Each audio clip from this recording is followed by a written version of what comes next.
very good evening to you, and thank you so much for joining us for this edition of Spectrum. We are coming to you live from the Central Building here in the heart of our city, Kampala. But we're also live on our website, which is www.radio1fm90.com. We are also live on the different radio listening apps, TuneIn, AfroMobile, UTV channel, Radio Garden, and Stream Africa. Radio 1 is also live on DSTV, and our audio channel there is 897. There are two ways to contribute to this discussion. One of the ways is to call in, time allowing. I'll open the phone lines for you to do so. But the other alternative is to send us a message via the WhatsApp line 0703-090-090. Today we'll be asking a question: is government right to ban protests, peaceful protests in and around the country? Well, over the weekend, President Yoweri Museveni did address the country, and he backed plans by security agencies to block young people who are planning to hold a peaceful protest against corruption tomorrow. Now, in his assessment, he said that young people will be playing with fire. He actually said that Uganda has no time to entertain such groups who want to disturb the peace of many Ugandans who are busy making wealth. He said that those planning such protests should choose other days, such as a Sunday, when the streets are not busy. He actually advised them to consult Colonel Edith Nakalema, who heads the Investors Protection Unit at State House, to help them to make arrangement for such a protest. Now, the opposition, lawyers, and civil society actors, not forgetting human rights defenders, have backed the plans of the young people, stressing that their actions are within the law. Now, according to the young people, a total of 100 persons plan to take part in the peaceful march to Parliament, but the police says it has intelligence reports that there are people who want to use that opportunity to cause mayhem. So we'll be reflecting on this issue and wondering whether the government is right. What will it take for people to actually hold peaceful protests, since it is envisaged and provided for in the Constitution? Should Ugandans forget about protests completely, or there can be a win-win situation where such protests go forward or go ahead with the protection and direction of security agencies? I have two guests in studio. Mr. Jude Byabakama is a constitutional lawyer. He's a pundit on governance and rule of law matters. Good evening, Mr. Jude. Thank you very much for joining us. Good evening. Thank you, Kenneth. Good evening, listeners. All right. Also in studio, Mr. Fred Bamwine. He's a commissioner at the RDC Secretariat, who is overseeing Kampala metropolitan area. By implication, he is a member of the security committee of this particular area. Good evening, and thank you very much for joining us, Commissioner Bamwine. Thank you so much, Mr. Kwago. Good evening, viewers and listeners of Radio 1, who are my greatest fans and pillars for a long time. Thank you very much for making time to join us. Well, Jude, I'll begin with you. After President Yoweri Museveni addressed the country, he raised a number of issues, but you as lawyers, you also responded with a statement which somehow was suggesting that what he was talking about was completely illegal. Some people have been saying the president is thinking about the wider security threats that this country is likely to face, backed by intelligence reports from security agencies who say there are some people who are likely to cause mayhem. What is your position generally as lawyers? First of all, the law regarding this whole issue of demonstrations, I think, is fairly settled. So we shouldn't be having a problem with the law. The Constitution, Article 29, Clause 1D, gives a right to citizens to demonstrate peacefully and unarmed and to petition. Okay? So demonstrate peacefully and you should not be armed. That's one. We have this whole idea that that right is not absolute. And that's why there is even Article 43 in the Constitution which says some of those rights can be limited. But the Constitutional Court has given guidance and settled this debate. And the guidance from the Constitutional Court was, number one, people have a right to demonstrate, yes. And the police or security agencies or law enforcement generally has an obligation to regulate. In other words, I should be free to hold my demonstration, but the law enforcement has an obligation to supervise what I'm doing in my demonstration. When I announce that I want to hold a demonstration, you don't say, no, we shall not allow you. On the contrary, you say, yes, hold your demonstration, but stick to the rules. And the rules are, number one, you should not be armed. Okay? You should not be armed, and you should be peaceful. If you're holding your demonstration, and for me, I think you are wasting time, don't try to recruit me, to force me to participate in your demonstration. Go about your business. I also go about mine. However, again, the court guided that, a demonstration by its nature will cause some inconveniences. If you have 100 people demonstrating, maybe they're going to cause some delay in the traffic when they are crossing the road or when they are moving on a road. So the Constitutional Court guided that it's okay to allow law enforcement should recognize that a demonstration by its very nature will cause some little inconvenience and annoyance. And that should never be a reason to stop a demonstration. A demonstration can only be stopped if it's not a demonstration. If people are armed, whether with stones, whether with sticks, whether with firearms, that ceases being a demonstration. If people are not peaceful, if people are violent, again, that's not a demonstration. But if people stick to the rules, they should be let to go. And we have seen this. It's only that we have not seen it for political protests because the government of the day has refused to let it happen. But we have seen people having religious processions. I'm sure there are people who complain.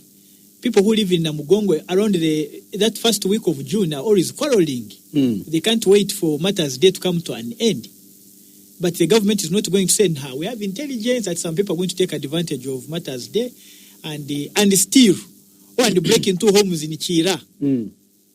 Therefore, we are not allowing Christians to celebrate because some rogue elements will take advantage of it. We never hear of that happening. In fact, I remember there was a Martyrs' Day when police said, no, we have a lot of intelligence reports that even terrorists might be trying to infiltrate. Therefore, we have created several layers of security. We even have drones and all. And you could see there was indeed a heightened effort to make sure that whoever went for Martyrs' Day went for worship. Whoever was a criminal or was idle or could not explain was detained. Now, that is the same attitude which the security agencies have to approach protests with. Protests, as long as they are peaceful, as long as there's a commitment that they're going to be peaceful, they should be supervised to make sure that they are indeed peaceful. If the people protesting sees being peaceful, that's a different ball game altogether. All right. But if people are peaceful, they should be let be. They go make their point and they go home. All right. Let me follow you up on the statement made by President Yoweri Museveni. For starters, it says people are busy making wealth and you want to disturb them. Gave example of people who are always selling around the roads. Sometimes goes back to State House and Entebbe via that side of Makerere Kubiri, and he says people around who are selling chairs and things like that. He also says, why not choose a day like a Sunday and liaise with other state actors? Everybody wants to fight corruption so that you can jointly carry out the demonstrations. No, but you see, a demonstration is when you are trying to... Since it's not spontaneous. No. It's planned. You are planning, but you see, you want a weekday because you want your fellow citizens who are not interested to know that you are there and a demonstration is also a form of sensitizing the public. That as an individual, I have something I feel strongly about. And I want to talk about those who will be interested in you. We will leave their homes on Sunday to come and but I need them to see me that I have a point. Otherwise, if I'm home, if I'm not going to be able to call them from their homes. So if I'm passing by a market and they see me, just like the street preachers, why don't no one is going to say, street preachers, please. Churches are there. Why do you come to our streets to talk about Jesus? Why don't you wait in your churches? That's freedom of worship. Yes, it's the whole, and that's the whole point. You see, freedom of worship, freedom of conscience, freedom of expression means I should express myself. I only cross the boundary if I'm protesting and you are selling your ground nuts and I kick them. Well, then I'm not protesting, you see. All right. I've crossed the boundaries. All right, finally, before we go to Mr. Bamwini, do you think the people who have planned these protests have actually met the requirements of the law? Have they done their good? Under the Public Order Management Act, you are supposed to notify the police I think I saw a letter on social media, and the police acknowledged it and also wrote back, meaning they were notified. Some 4 individuals notified them. We are notifying so we can liaise and coordinate. Though the reception from the police appears to have been very hostile instead. I thought there needs to be a good example that actually protesters and the police or security can collaborate to have a peaceful protest. Because a peaceful protest needs both sides to collaborate. Usually it is either one side is violent and therefore they need to be suppressed, or the other side doesn't want the protest, and even if it is peaceful, they violently suppress it. And that's not a way to have a society where people have different views about things. All right. I have that letter that you're talking about, which was written back by the police, and they're saying, references made to our meeting on the 18th of July. We thank you for honoring our invitation. Your concerns raised during the meeting have been taken note of. We have reservations about several issues discussed, notably the number of expected demonstrators. Uganda Police Force has credible intelligence that some elements want to use this opportunity to disrupt public order and incite violence. In light of this, the UPF is mandated to protect the citizens of Uganda against threats of anarchy and disorder. We therefore implore you to exploit non-antagonistic approaches to express your dissatisfactions. Uganda Police shall not allow any form of demonstrations in crowded cities and towns to disrupt lawful activities. Signed by Mwesigwa Frank, that is the Director of Operations in the Uganda Police Force. Is that the letter you are alluding to? Yes, that's the letter. Anything you find draconian in this letter? Very draconian in many respects. First of all, the letter is saying the organizers... they have not met certain restrictions. Have not committed to the number. Of course, you cannot commit to the number. That's not practical. Number 2, the letter is saying they cannot allow demonstrations in crowded cities. So they are basically saying, if you are to demonstrate, where should you go? To Abim? Because the letter is saying you should not demonstrate in a crowded city.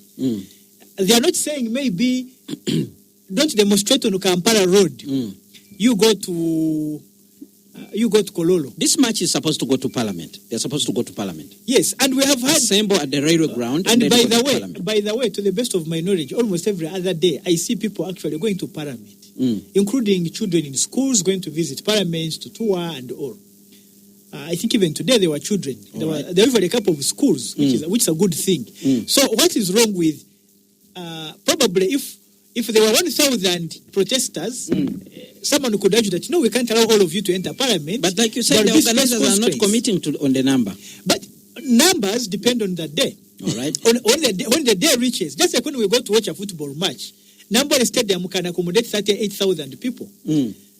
But 50,000 people will show up, and then the organizers, police will say, okay, the stadium is full, the rest of you go home or stay outside. Isn't that the job of police? All right. Let's hear from Mr. Fred Bamwine. You are part of the security apparatus in Kampala. Why are you stopping people from freely expressing themselves through a peaceful demonstration? Is it paranoia? Are you justified? Mr. Rukwago, now you are talking to two Bamwines. There's Bamwine the person. I want to talk to Bamwine. And then the Bamwine the commissioner. The person holding the security docket in Kampala. Because Bamwine the person wants to demonstrate? By nature. You know me very well. I organized demonstrations. I organized processions. I think the last one was when they killed Gaddafi, when they attacked Libya. I was organizing veterans to go to Libya and support Gaddafi. And that's when the American embassy was quaking. And the next day they issued a no-fly zone. And we were committed because we were aware that Gaddafi is one of the Africans who were meant well for blacks. So did your demonstration succeed? It did. It went ahead. We held it at Pan-African Square. Now, Bamwine, the commissioner, is constrained. Has suddenly changed? No. He's constrained because Comrade Yamukama, we operate a country under a constitution. Uganda is not a stateless society that you just come and go. We have a constitution and other laws that guide how this country can be managed better. Now, unfortunately, Uganda differ with other countries because of our historical nature. That from 1962 to 1986, you have had already 8 governments. And those 8 governments, it was not that people were preaching by word of God and governments collapse. People are dying. Even from 86 up to 2005, still people are dying under different circumstances in the wars. So when will you cut us loose from that even up historical to now, talk? You have no right, no choice. Any person who does not know his history cannot know where he's going. So I'm right to say you are paranoid. So you fear that what happened could happen like again. The Waganda say, you can put it in a better English. Semusuta gurimuntam. There's this snake in a water pot. You want to drink the water, but there's a snake. If you hit the pot, to kill the snake, water will power away. And at the same time, if you don't do that, the snake will bite you. What do you do? So who is the snake, who is the pot and the water? So in this situation, you have a government which must respect people's rights. That is the what? People must demonstrate, should demonstrate. But at the same time, you have this country called Uganda, which you must guard against from sliding back to where. So any effort any Ugandan is doing must make sure that where we have reached, you are adding a block to make it better. I wish you would give us an example using that analogy of the snake in the pot. The snake, people would want to know Uganda. The pot is Uganda. Yes. Okay. Which has water. Okay. And in that water, the snake has... What are the people or what? What are the people in this country? What are the people? Who must enjoy and be enjoyed. Who is the snake? Then there's a snake. There are those who don't wish Uganda very well. Those who don't wish Uganda very some well. of them are internal, some are external. So, where is the government here? It's part of this country. It's part of this country. It's part of the pot, it's part of the water, or part of the snake? It is this person who must protect the pot and the snake. So, you must get the method of removing the snake, remain with the pot and the water. All right. You say water is the citizen. Yes. So we have a situation here where the citizens want to get out of the pot, but you're telling them to stay in with the snake. Now, look, you're going to go wrong. And I know you very well. What do you mean you know me? As an educated person, you cannot tell me when you conducted this census that Ugandans want this. Okay. Maybe you can say some Ugandans. But once you say Ugandans want this, you are right, you are wrong. I know there are many. Today, I had traders group saying for us we are not party to that. Okay. Some people wrote to us and they did not want to identify themselves to join them, and therefore we are not party. So once you say that Ugandans want this, you are not right. Some Ugandans may want it. So to me, I would support the demonstrations as a person. But as a government, and somebody who has studied, by the way, I'm not just a street boy, as somebody who has done some studies, who do comparative study, we must be cautious. We don't have any other country. We have one country called Uganda for us all. Now, I want to entice you. You read Martin Luther, the King, who started all this civil rights liberties and demonstrations. And when he was starting them, he said, for us as blacks, we have been denied all the avenues to air our grievances. Legally, through court, through parliament, all the structures have blocked us, and we have no choice. So I want to hear this Ugandan who is saying that he has no avenue, his or her issues, to be listened to, then this is the last resort. There I'd really be among the vanguards of this demonstration. But when you have avenues established by the constitution of this country, I think we need to first exhaust all of them. And then if they have been exhausted, then we can move on to another level. Now, we have a snake called, let me use this example. And I just want us to understand. I wish you would give me the time. I'm going to give you the time. Okay. So, we have this big snake called corruption. The government has been trying to tackle it for quite some time. And each time we hear government officials, including the president himself, talk about corruption, some people say he's always lamenting. The institutions are in place, everything is in place, but the corruption continues to persist. We lose 10 trillion shillings annually. Now, we have people who want to demonstrate, take a petition to Parliament, but also share with the public what needs to be done to eliminate corruption. How do you think they can do it differently? Now, by structure, the Constitution of Uganda established that Mr. Kwago, when he has issues he wants to be aired in Parliament, you have a member of Parliament. There is no constituency in Uganda that is not represented.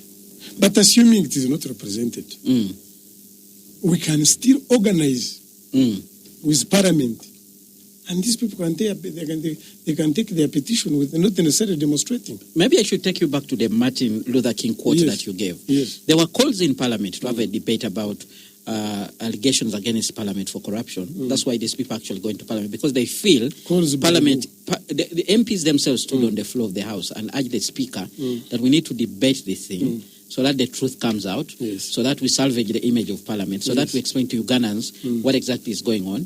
That effort was blocked. Now, this young... Yes. Have you not heard about this man? Sechkuba is just collecting signatures. Yes. The member of Parliament? The Speaker said the issue could not be debated in the House because it was hearsay. So now you have young people who actually want to go and remind Parliament. But also the question of young people is wrong. I've been around. Okay. In this constitution, is it Article 33? We have the Children's Act.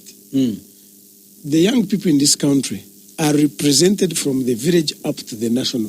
Do you know that we have 5 members of Parliament representing youth? They are there. They were deliberately created to make sure that even this group of category, their interests must be catered for in this country. And for your information, in local councils, LC 5, LC 3, those councils cannot be constituted without having youth representation. So even young people are also part of this structure of the country. And 2, Byamka will tell you, what does our constitution say about if you have anything you think should be part of these laws? It is the Parliament of this country that has power to make laws on any matter. If it is for, say, corruption, Parliament is there. Any member of Parliament who says that I was blocked and is still seated there and getting his emoluments, then he's in the wrong place. If this demonstration was being spearheaded by members of Parliament, I would support it, because those are the people who are entrusted by law to make sure that they give us laws that can laws for order, peace, development, and good governance of this country. Therefore, if you have these members of Parliament representing us from various constituencies, and some of them have not done their part, then they are not supposed. I remember there is a member of Parliament. You remember NRC, a man called Zirtwaura? Yes, 1989, I think, when they were going to extend the NRC. For him, he said, the Ugandans I represent in this Parliament of Kampala Central do not want this.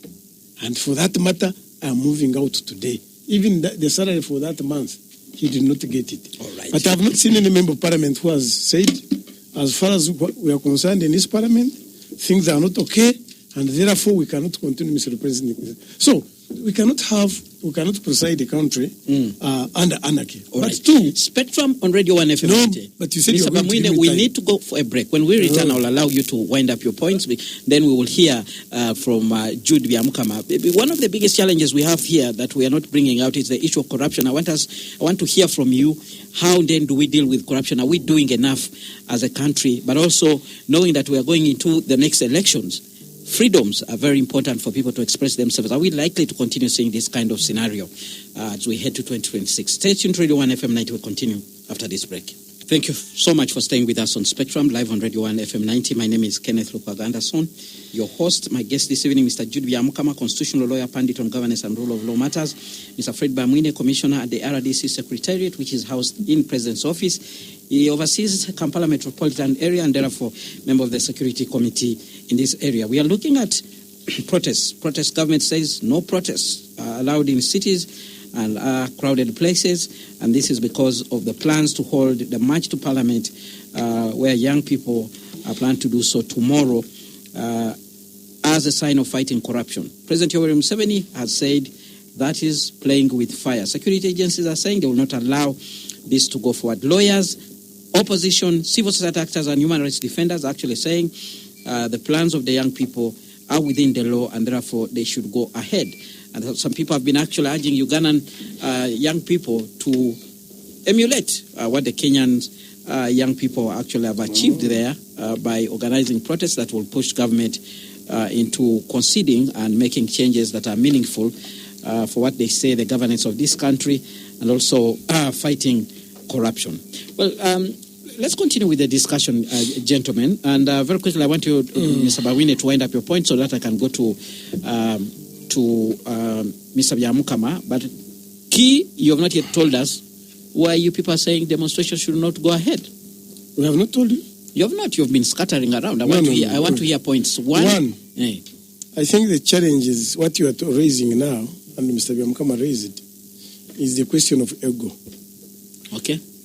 I don't know where you grew up from, but in our area, whenever you could be arguing with your fellow child, you could draw a line. You cross here and see. You do this, and then the fight starts. Then you remove the shirt, the shoes. Yes.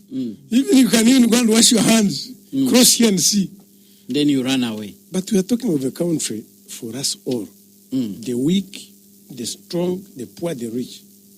Whereby, if, for instance, the head of state has said, we can organize this demonstration because we want to show our anger and our message to reach. Let's organize it without antagonizing other members who are not interested. For instance, I've told you, traders have said they are not part and they are not interested. And still it is the responsibility of government also to protect them.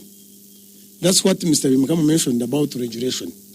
So if you have two groups, one wants to demonstrate, so the state, another one doesn't want. So the state that is mandated partly to fight corruption wants to join those who think the state is not doing enough to protest. Yes, why not? By the way, let me tell you. Is it not strange? It's maybe you have heard the president himself. He's saying he can tolerate something else, but he's going to crush the corrupt himself. And he said, I have now evidence. By the way, today even, I have seen the chairman also, another person being taken on this man of cooperatives. I have heard President Yoweri Museveni speaking for very, very many years, and each time he talks about corruption, he says he's going to crush it. So you don't know you don't have any history of anybody who has been crushed of corruption? Who has been crushed? I know there is a man called Kazinda in Ruzira. I know there is a man called PS was, I think, Ramafa, who was recently. There is a million. Even he started his by the way, his minister was called Ekem. Those are the only people he knows. He knows so many other people. How many MPs are there now on alleged to corruption? Let me use their language. What I admit and what I agree with is that the laws that we have today, where Mr. Byamukama trades from, cannot effectively and quickly deal with corruption. Why? The president knows that too? Yes. That's why he's talking of amending the law. I think you have read the Changkwanza resolutions. they have said the legal regime should be amended and corruption cases should be tried expeditiously. You have not heard about Chanakos resolutions? I had. I'm going to give them to you if you don't have them. Because I have heard even proposed that if somebody, the corrupt should be denied bail. If somebody, you see lawyers, they use the word alleged, has been alleged to be corrupt, he was given the money for the road and the road is not there and the money is not seen.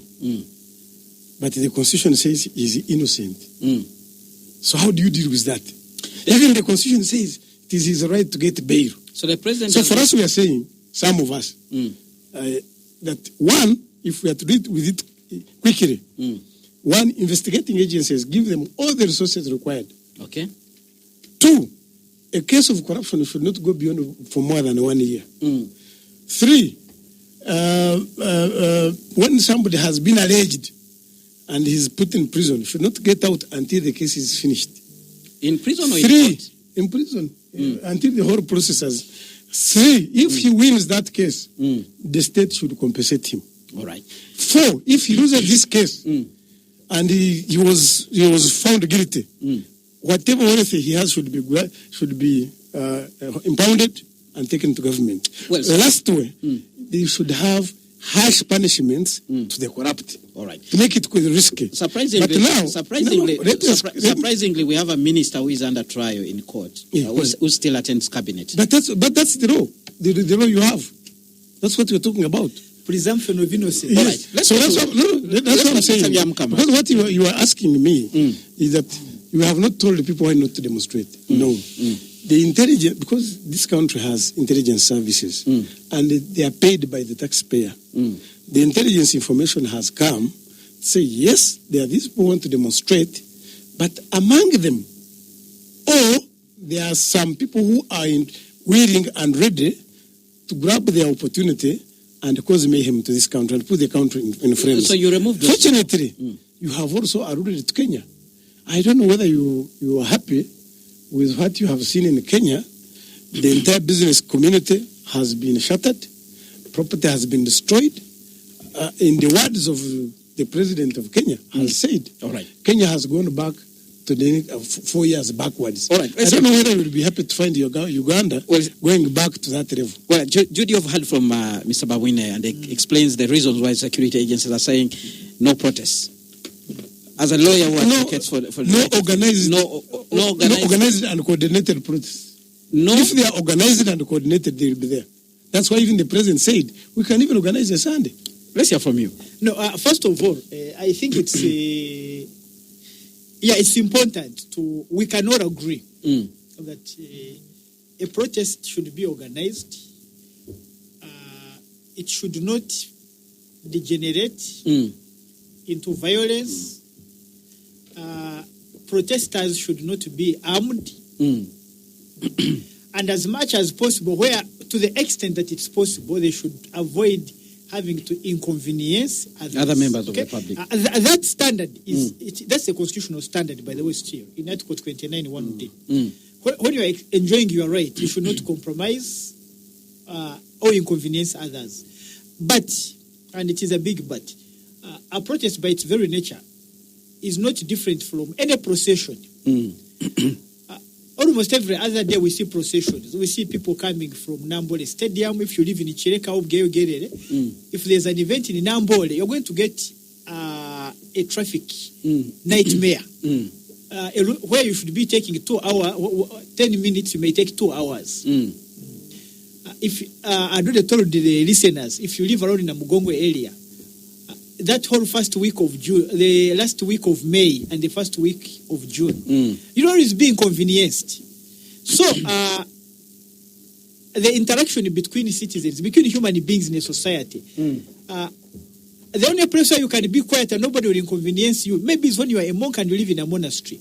But if you are, if you have a shop on Kampala Road, either there is somebody passing with loud music, if you don't like loud music, there are taxis. So there are no more inconveniences. And those no more inconveniences are acceptable even in the context of people who are demonstrating in a procession. Now, talking about the events that you say are allegedly supposed to happen tomorrow and what your police are talking about. If people are demonstrating and they are peaceful. They are not armed. This idea that the business community is going to be interrupted, how? There are simple normal interruptions that can happen. That's okay.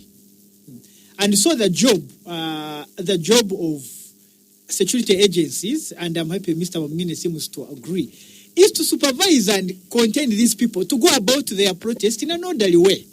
That's what should be happening. But you see, the president should not be issuing an order saying people who are doing business, his wealth creators, should not be disturbed. No one is supposed to disturb them indeed. But again, the wealth creators should also not make it impossible for other people to enjoy who have views about the governance of this country to express themselves. Right. The two can coexist. All right. Yes. And therefore, we should not try to make it an either-or. I should be able to, if I'm operating in my small law firm on Kampala Road, I should be able to open my doors tomorrow and go to work.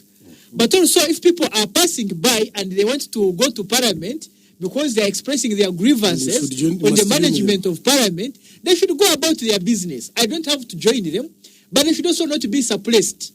We all can coexist, and I think it's important that we avoid making this an either-or, that either we have quiet or we have chaos. No, we can have an environment where both of us are accommodated. All right. And I think that's the attitude we need to get. All right. For me, we will always be ready to condemn any demonstration which degenerates into a riot where people are being harassed, where property is being destroyed. But also we have to be ready to condemn all the occasions that happen when security simply stops people before they have even started their demonstration here, that they are being arrested because they don't want them to demonstrate. No, let them go about their affairs. If they break the law, fine, detain them. But if people are peacefully moving their placards, it doesn't matter if they are saying AAA should resign.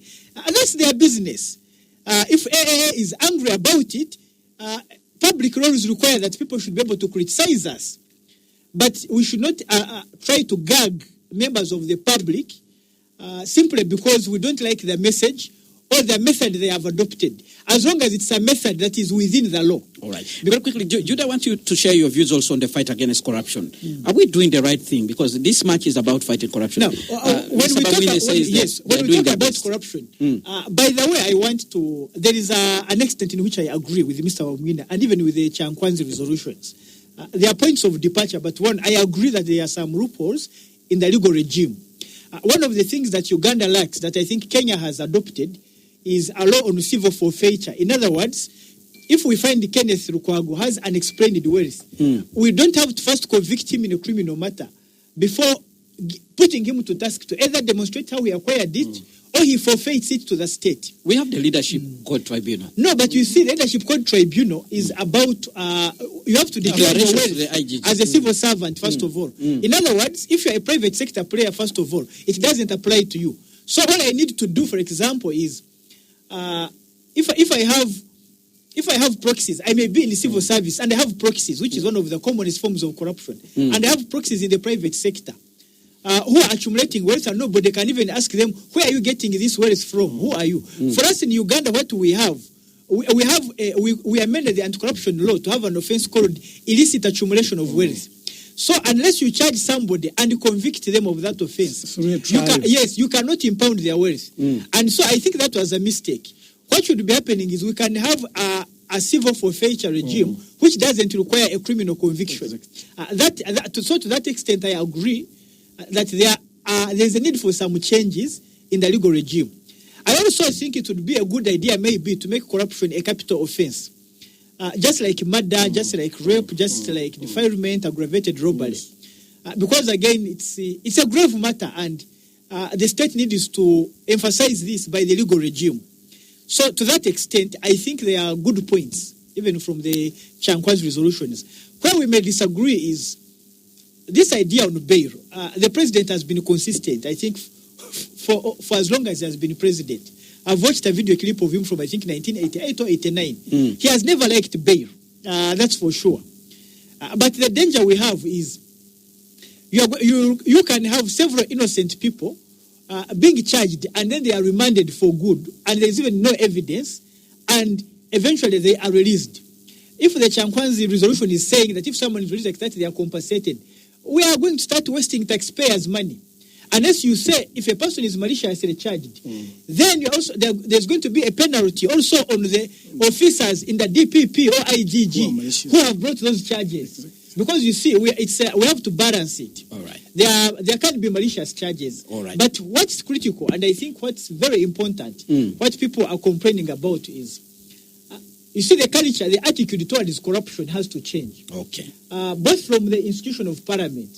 If the president is saying he wants to crush corruption, then there are certain things we expect to see. We cannot have a situation where our parliament appears to be above criticism and they don't want to be questioned, and to the point that when a member of parliament wants a motion to be moved to discuss what he considers corrupt expenses in parliament, then is suppressed. All right. So I think that is why probably some citizens think they need to have a symbolic match to complain that, Parliament is letting us down. All right. Parliament are people's representatives. All right. And if our representatives instead are the ones making it hard for us to talk about corruption, then there is need for some symbolic protest for people to simply say, look, our MPs, you are letting us down. All right. We elected you to fight corruption. And we have comments coming in from the people who are listening to this discussion. I'll begin with Henry, who says, when shall we ever have a talk show without the 1986 talk? 1986 becomes very popular than 1962. Then we have another comment from another listener here. Protest against corruption. Even when the Constitution puts it very clear that a peaceful demonstration is a right, the President says you cannot disrupt people making wealth. Accordingly, police has clearly indicated they will not allow the protest. In a nutshell, the two authorities are telling us that don't disrupt people who are eating, the corrupt. This is a very clear confirmation that corruption forms the entire texture of the NRM government, and therefore its skeleton, nerves, muscles, and blood system. And therefore, the NRM government cannot fight itself. That's a comment there from another listener. We have a comment coming in from Anthony. Good evening, Spectrum. Why are we forcing citizens to demonstrate? The police has given their warnings. What will this protest change in this present Uganda? Since Kenyans became fools, their parliament, since Kenyans became fools and entered their parliaments, how are they doing now? Copycatting is a loss of confidence. Let's be wise. That's a comment from Anthony there. Interesting to hear someone say the leadership are the beaters of snakes. No wonder you know nothing about the people you lead or say to protect. That's another comment.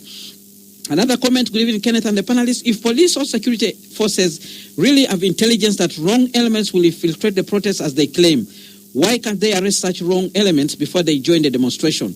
Or the security forces move with demonstrators like they did in 2019 during the anti-corruption walk?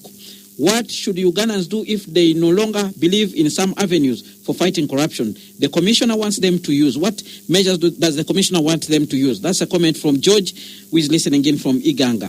Ejoy Jobarua Boy from Namungona writes and says, why should President Museveni direct the protesters to Nakalema?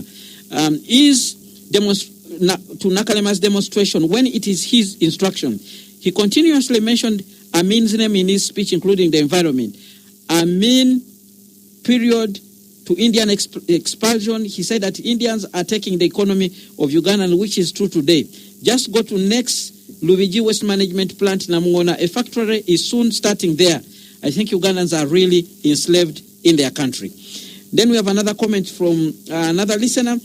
Lawrence, Mr. Fred, please give me the reference of the Constitution that allows only MPs to demonstrate, because you clearly said that the ones to demonstrate on behalf of others. Then we have another comment. In 1962, the GDP of Singapore was US dollars 2,500. The GDP of Uganda was 450 million US dollars. So this rhetoric that Uganda and Singapore were at the same level of Uganda's independence is a total lie. I guess this person is contributing to another discussion. Then you see another person writes in and says, you can see the lamenting of the Bamwines. The Bamwines of today think that Uganda is theirs. But let's remind them that Uganda will still exist before and after they leave. They support corruption, and corruption is the tool to keep them in power. You see, Parliament and the State House are the pivot of corruption. So the Bamwines will do what it takes to fight everybody who tries to fight corruption. You can see the Bamwines and the Uganda police dropping piglets at NUP offices just because Senyonyi tries to fight graft. But Bamwines, we Ugandans will live to see the end of you. That's Olaku Simon Peter listening in from Kisasi. The last comment, why is security blocking Ugandans from expressing their freedom? Corrupt people should be exposed by the citizens like the president has been saying. There we go. And I'll begin with you, Mr. Bamwine. Very quickly, your response to some of these comments. Well, no, first I want to thank those who have managed to send their comments. Really, it means they are following and they are also concerned. We may differ on how some are presented, but I agree with them. Now, the first thing, let me start with the last, maybe Peter somebody, who said, you people, you will see. You see, and that's a very bad beginning.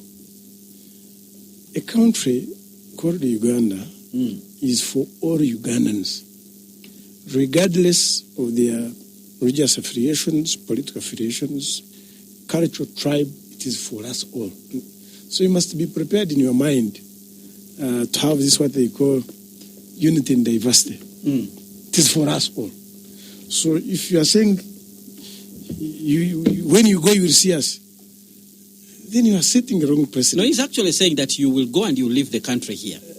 Why should we go? This is our country also. And why am I not telling him to go?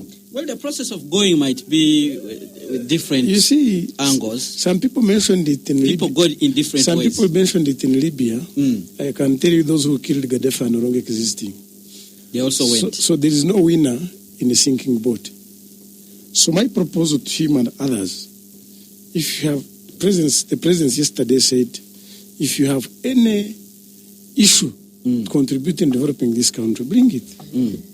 Come and join and you change the status if you think your ideas are good. Join who? Of course, a country is not a vacuum. There is no vacuum. No. A country has leadership and it is steering. But you may have good ideas better than what's existing. And he's calling upon you to come and join. But why don't you allow me to do mine separately so that our ideas can compete? I use it the word. Join. I use the word coordinate and organize. Let me tell you, Mr. Kwago, you were here in 2007. Some people came when there was this Magara demonstrations. Some people came and hoodwinked the then IGP, Kare Kehura, and he allowed them to demonstrate. What resulted? 4 bodies were lost. They may not have been your relatives, but we lost 4 people.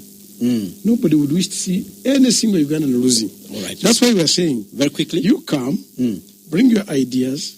Even if you want to demonstrate, we can coordinate it with you. You go and do because you are sending a message, such that your point is taken care of. Now, the second one, he said, why don't you arrest those who are like it cause mayhem? Well, I have not checked today, but I'm very sure some people are going to be arrested. Because these plans are being organized, they are being sponsored, and they are being funded, and intelligence is available. So, by the close of tomorrow and other days, you'll see some Ugandans who will either be paraded in court or otherwise who have been behind this coordination. All right. But I want to appeal to Ugandans. When somebody says, what has happened in Kenya is good, I differ with you. Because Kenya has been a giant economy, I can tell you as we speak today, all strategic thinkers and planners of the world, you cannot fail to know that Kenya has gone to the ditch for some years to come. So if you are happy about that, then I'm not part of you. But I'm all right, very quickly. But I'm one of those. Mr. Byamukama. Although I'm a lead in government, I'm also a person who promotes dialogue. All right. I want people to read my telephone number. Anybody who wants to dialogue with government, I'm part of government. My telephone number is 772 42 36 58. You may have good ideas which have not yet passed through your MPs or other channels. Come and work together and build together this country. But you shouldn't promote and see that this country goes to frames. Lastly, the 1986 talk. Oh. And unfortunately, that will be for another day. Mr. Byamukama, very quickly, in a minute, your closing remarks as we come to the end of this show. So, my closing remarks. I think what's important for this country, both for our leaders and for the citizens, is the country is big to accommodate all of us.